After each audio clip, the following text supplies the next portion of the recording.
Hey guys, what is going on? It is XCKJ here today, bringing to you guys a video on my Phantom Knights deck profile. Now, I recently did take this to a regional in Maryland. I did actually pretty well at the regional.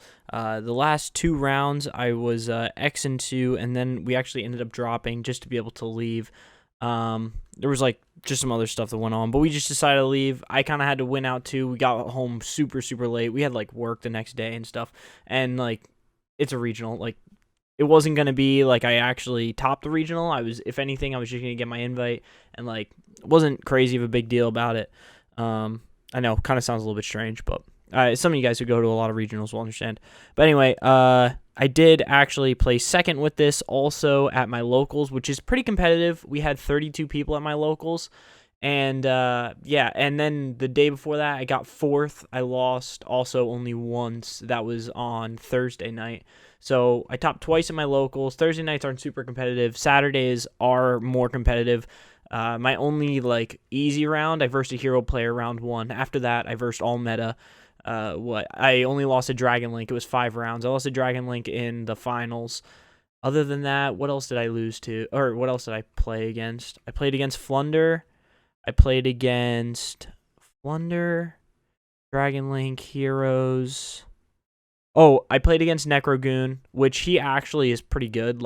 But he got against me. He made Dragoon and a Floodgate. Game 1, he actually ended up. He could have had game 1, but he was scared that I was playing. He didn't know what my list was, and so he was scared of some stuff that he should have been scared of. But if he had sat under Mystic Mine, he would have been completely fine. Anyway, let's just jump into it. I don't want to bore you guys too much about that. So Necrogoon. I'm trying to think what my other matchups were. It doesn't matter. They were meta decks for sure. Man. Okay. Prank Kids. What else? Yeah, I don't remember. Okay, anyway. Here is, it's Monday, sorry. But anyway, so it was a couple days ago. But anyway, we are playing 3 Torn Scales. Of course, I actually kind of hate normal summoning this. It's not my favorite normal summon at all. You really can't use the effect, so it's not that strong of a normal summon because they kind of know, you normal summon this, and they know, okay, either he has Extender in, it gives away so much information. They know, okay, he either has Extender in hand. If he pitches this, he's not going to be using Brave stuff. I don't really like this as a normal summon, to be honest. I don't do it too often if I don't have to. I'll more discard this because there's other normal summons that are a little bit more strong, and because of that, honestly, I would consider cutting this to 2 and maybe bumping up something else to a little bit of a higher. I don't know. It's a great card, so at the same time, you do want to see it. Yeah, honestly, you need to keep it in because it is a 1-card starter. It needs to be a 3 of. I hate normal summoning this card. If you, also the way that I play the deck, which I'm going to show you guys how I play the deck, normal summoning this is just really rough. And I feel like I'm, one of, PK is not. The way people are playing PK right now clearly is not working, so something had to change. And so I'm trying to change it in a way to be able to actually have success with this deck. And yeah, this card, it's great, but it also is the bane of my existence at the same time. It's really good once you have a loaded graveyard. Before you have a loaded graveyard, forget it. It's just not that great. All right, then we have got our 3 Silent Boots. Now, this card is really good to draw. I love drawing this card. Awesome. We're playing the 2 Cloak. Honestly, I see a lot of people move this to 1. I've tried playing it at 1. I like it at 1. The only problem is try to verse Eldritch with this card at 1, and you will, auto lose. They'll grind so much harder than you. Once this card is at 2, though, you can actually, play up to, turn 4, and you're fine. Because on your first combo, you're going to bring back this one. And then you lose it on your turn. So, let's say you play turn 1, right? You get this, and then you shotgun DPE because you should, because you get punished from way too many things by not using it in the main phase, especially game 1. So you shotgun DPE, and then they end up setting a bunch of back row. Because realistically, what are you losing when you shotgun DPE? You're just losing 1 pop. That's it. You're losing 1 single pop on their turn by shotgunning it. If that's your only interaction, I mean, you could play it a little bit different. But if you full combo and you're scared of shotgunning DPE because, well, you shouldn't be scared of Gamma game 1. If you're versing Tri-Brigade, you shouldn't lose already anyway. So I've really thought about it a lot with a lot of people. We shotgun DPE game 1 in standby phase, and then game 2 and 3, we don't shotgun it anymore because chances are they put in Gamma. If we know that they're playing Talons, maybe then we consider shotgunning it, but they're probably not going to put in Talons going second. I mean, they might, but I'm more scared of Talons going first. But anyway, that's besides the point. I'm kind of rambling a little bit right now. I like this card too. It kind of needs it just because your Eldritch is like a hard matchup. Even though we do have Brave stuff now, it still is a hard matchup. Sorry for the glare there, by the way. All right, let's move on here. We've got 1 Gloves and 1 Staingreaves. Staingreaves is awesome because, like I said, I like to draw Silent Boots in my opening hand. Staingreaves allows us to do our normal combo when we have to use Boots as our original extender. So really like this card a lot. Really good. We are playing 1 Wheeler and 1 Tracker. I may take out the Wheeler, to be honest, and switch it out for an Ogre. Now, I haven't for consistency's sake. The reason why I haven't taken it out for consistency's sake, but it makes E-Telly such a stronger card when you are able to summon E-Telly off of Ogre. I'm not playing Ogre in this list, as you guys will see, but I'm really considering cutting one of these for an Ogre. But then at the same time, I'm like, oh gosh, I don't know. This is a 40-card list, by the way. We're playing 40-card PK. We are playing 2 Water Enchantress. Honestly, we don't really need to see Water Enchantress in our opening hand or a Right in our opening hand because we can dump it off a Cherubini. So we have access to this engine, unlike other decks don't have that access, so they have to play 3 and 3. For us, we don't have to do that because we can just go Cherubini, dump Water Enchantress, and like we're baiting hand traps that way, just like on our way to get to this, and we can make it under 5 summons every time. 2 monsters, Cherubini, dump Water Enchantress, banish Water Enchantress, and then we get the search, summon out the token. That's 4 summons. The 5th summon will be our Griffin Rider. So we are playing around Nib every single time. Double hand traps is what it takes to kill this deck. You need like Ogre or something else, Ash something else, and you need to hit it correctly. That way you can still resolve your Nib because we're not going to let you play Nib. We are playing also the 1 Griffin Rider right here. Really great card. Love it. I honestly don't even mind drawing it because we can just link climb. And going second, like, I don't mind drawing it. Like I said, I just special summon it. It's a free body on the board, free 2,000 attack. Like, it's not bad. So I don't mind drawing it, to be honest. We have Lancia as a 1-of for a dag to target. We have Scythe as a 1-of. In my main combo, especially on game 1, if I can full combo, I'm going to leave Dagda up, and I have DPE in order to pop both of these. Just because Flunder, like, absolutely kill us. And honestly, if they draw well enough and we only have 1 Fog Blade, like, we're kind of screwed. So, yeah, we've got 2 of these. But anyway, let's move on from here. We got Celestial and Dasher. These are the only 2 cards I actually don't like to draw. Any other card in the deck, I don't mind drawing. I'm leaking my next little tech choice here. But yeah, this is pretty much everything for the main monster lineup. And then we are playing 3 Godarlas. Basically, we don't want to play hand traps. Hand traps kind of trade 1 for 1. And I've kind of realized this deck has a pretty great ceiling going second. We have a pretty good OTK potential. So if we lose a dice roll, man, and we like draw a Kaiju and then 4 other cards that just can like be extenders, we get rid of like their Omni Negate or whatever, and we just start playing, we're gonna be able to break the board. Like 9 times out of 10, you could break almost every board. The only exception is maybe, I don't know, maybe if Dragon Link like full combos, but even still, man, like Godarla, this card, people are like shocked when I drop a Godarla on them. Even against like a Flunder player.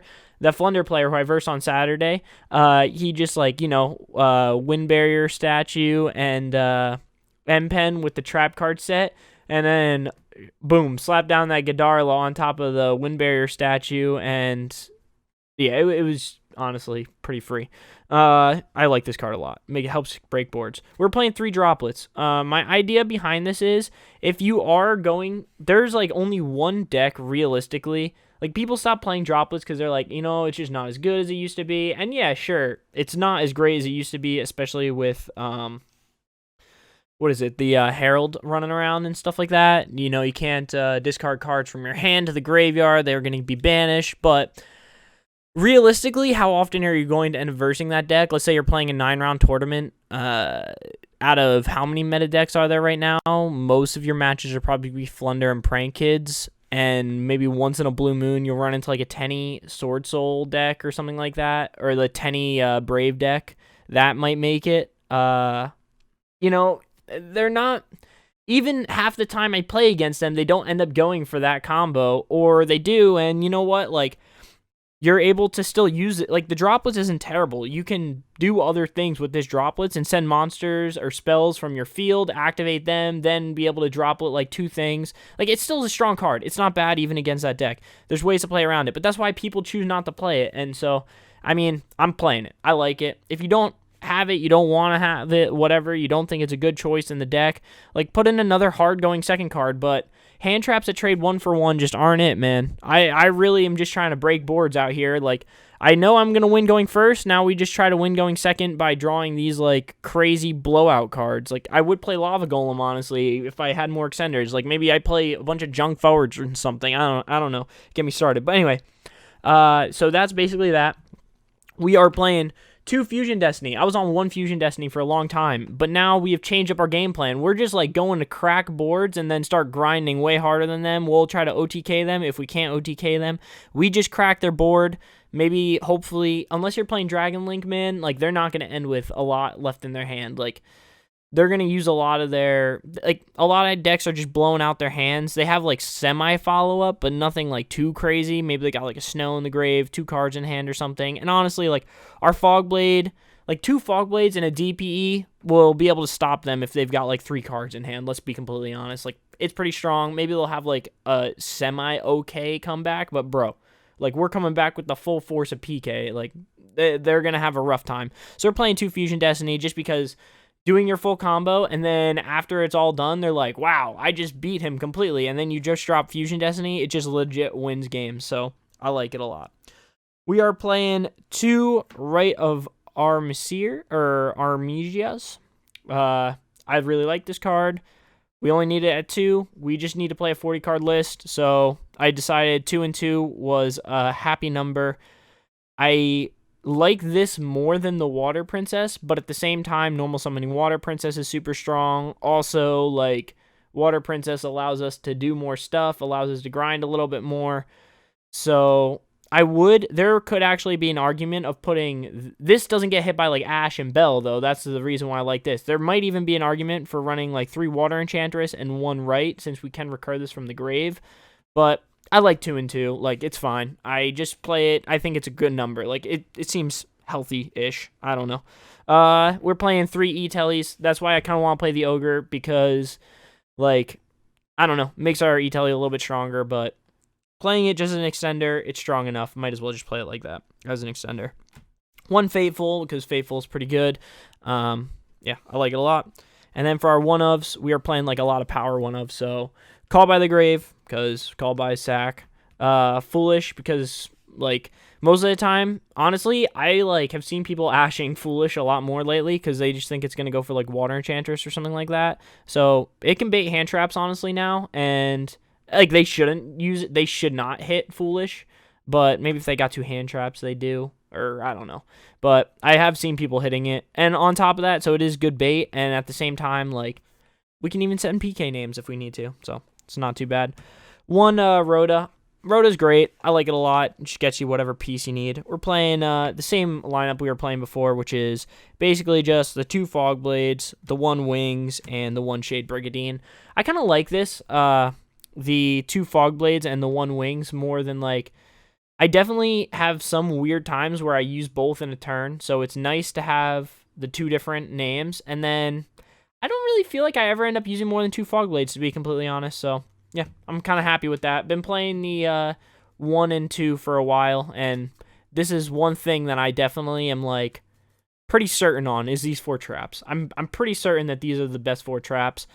Honestly, right now, we're not using the Wings to send it straight to grave anymore, so we could turn this into the other continuous, what is that, Sword. We could definitely do that instead of Wings, but I just like the 1 extra name and then these, well. Yep, that's pretty much for the main deck, what I've got going right now. And also, by the way, so you might have noticed we're not playing the Draco back in the main deck. And the reason why we're not playing the Draco back is honestly, like, let's say we draw a Kaiju turn 1 or something like that, and we won the dice roll. It doesn't matter. We just discard the Kaiju for... We have 2 different effects that need discarding. We have a Torn Scales effect that needs discarding, and we have the effect that needs discarding off of the Fateful. So we have 2 different times we need to discard. We'll just discard a Kaiju or a going second card that we drew. Or we'll discard something else. We have something better to discard, but that's just what I'm saying. Like, sure, they're bricks in your hands, but they're blanks that you can afford to discard anyway, so you might as well just discard them. Don't worry about it too much. All right, moving on to the extra deck. Of course, it's pretty standard. I'll talk about the one thing that I am thinking about changing. So we got the DPE. We got the 2 break swords. This break sword, I think I'm going to cut. I don't know what I'm going to turn it into, but I'm going to turn it into something else. Something that will come up more. Maybe I'll keep it for right now, and then once we have, like, the Despia stuff come out, and we're going to play, like, Super Poly in the side and stuff, maybe this will get swapped out for a Super Poly target. But other than that, there's not much stuff I would change. I'm really, really happy with this. Like, this could also, yeah, I don't know, maybe a Nightmare. I don't know. Like a Phoenix or Cerberus, something. I actually, Cerberus is kind of underrated, but that's besides the point. We're playing the 1 Levy. Kind of need it. Downard Zeus. Downard Zeus is incredible. I actually misplayed. One of my losses at the regional was a misplay against DDDs. It was game 3. All I needed to do was Downard Zeus, and I was just like, oh, I don't want to get nibbed. So I didn't go for the Downard, and I just went straight for the Zeus, and then they had Valor, and I was like, wow, that really sucks. I would have just won this game. The guy was like, yep, if you just put Downard down, you would have, he was like, I don't know. I just really misplayed hard. I mean, you can't really know, but at the same time, Downard Zeus is super strong. Like, a lot. Would keep it in there. For our Link 1s, we're playing an Almirage and a Link Spider. Oop, focus up. Almirage and Link Spider are really good. Almirage got a lot better once the Brave stuff came out. I didn't like Almirage before the Brave stuff. We are playing the best Link 2, which is Dark. Dagda, really strong. Our boy Cherubini, really, really good. Of course, everybody knows that. Verte, that's our Link 2s. Like them all. You guys understand how Dark works by this point. If you don't know how Dark works, you can watch some of my older videos. I talk a lot about it. We got the Shade Brigandine. What the heck am I saying? We got the Rusty, the Nightmare Unicorn, and the Access Code. These are just for climbing up into, and, this is like our boss monster. He's really good. Basically a +2, especially if he lives for a turn. He's 100% a +2 after he lives after turn 1. Moving on to our side deck right here. I'll just explain all my choices for this. And then, actually, you know what? Even I'll do a little cut after I go, and I'll show my side decking patterns, because I pretty much have it down solid right now. So we are playing 3 Gamma and the Driver. This is necessary against Flunder. That's really the only time I'm putting it in. We're not just playing hand traps for the sake of playing hand traps. Like, I'm not like, I'm playing against, I don't know, I'm playing against, like, some combo deck. Let's put in the Gamma in order to stop them. Typically, I'm not doing that, because I have faith in the fact that, like, my going second cards are hard going second cards, and they're just going to break a board by themselves. We don't need hand traps to, like, soften up the board at all. This is literally because D-Shifter exists, and D-Shifter is, like, the stupidest card on the planet, and we auto-lose to Flunder. And also, like, this is a turn ender against Flunder, so, like, you just wait for them to go. Usually they'll chain block their Rabina or whatever. And then after they chain block their Rabina, especially if they use map or something like that, after they chain block the Rabina, they'll grab Eaglin.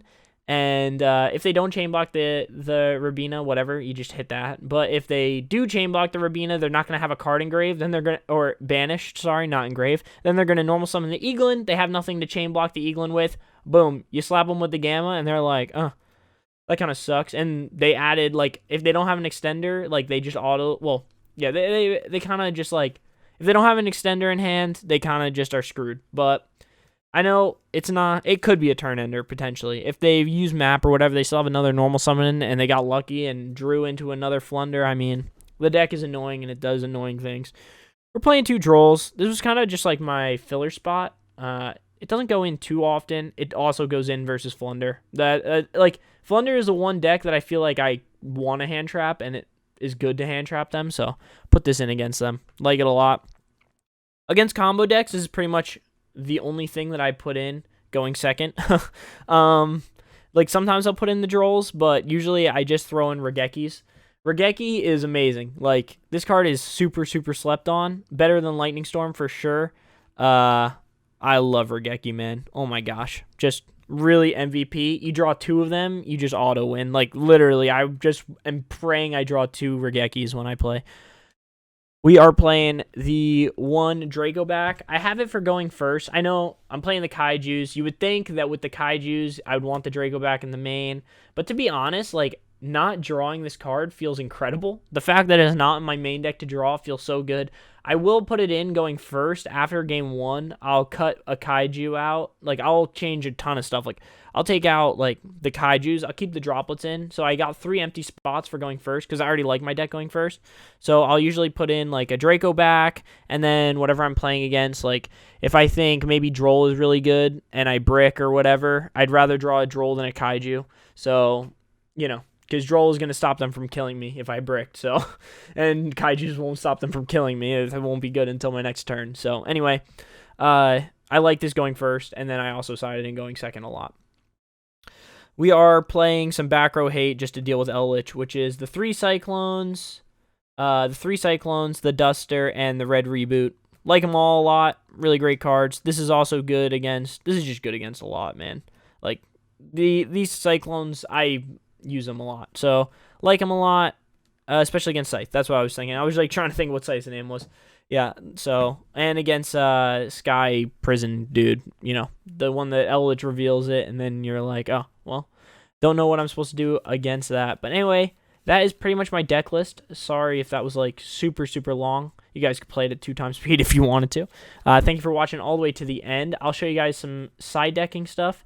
All right, guys, just for some of your matchups is right here. Going first against Prank Kids. This is what comes out. This is what comes in going first against them. Going second against them, we are going to put in the Cyclones. We'll keep in the Lancia. We'll keep in the Godarlas. And honestly, we take out some engine cards going second. The reason why we take out engine cards going second is, like, we need to draw well in order to break boards. So the fact of, like, yeah, sure, we're hurting consistency a little bit, but we need to do that. So when I'm going second against them, now this is just going to be able to hit the Pandemonium that they set. Sure, we wish that this was Twister, but hey, bro, we can't get lucky every time. You know, if it's Twister, we hit both their back rows that they set or whatever. But this is fine. And then this is really good because if they start with, like, random Brave stuff or whatever, like they're under Droll and Lock, it actually hurts them way more than you would think it would. So I really like Droll against them. So we have 1, 2, 3, 4, 5, 6, 7, 8 with the Godarlas, 9, 10, 11 with the droplets. Godarla isn't as strong against Prank Kids as, like, some other decks, so, but it still is, like, decent, especially if they don't know you have it in your hand, because they go, like, Pandemonium, they do their whole little thing where they get them out. As long as they don't Regeki, like, immediately, which they probably aren't going to Regeki immediately, boom, you slap down the Godarla on top of him, and he's like, oh, well, that kind of sucks. But anyway, so that's basically against, like, a big deck like that. But this is also, like, mainly what I'm taking out against every deck, just to give you, like, an idea. And it really doesn't hurt much consistency, to be honest. Like, we lose 2 names. That's our consistency that we get hurt.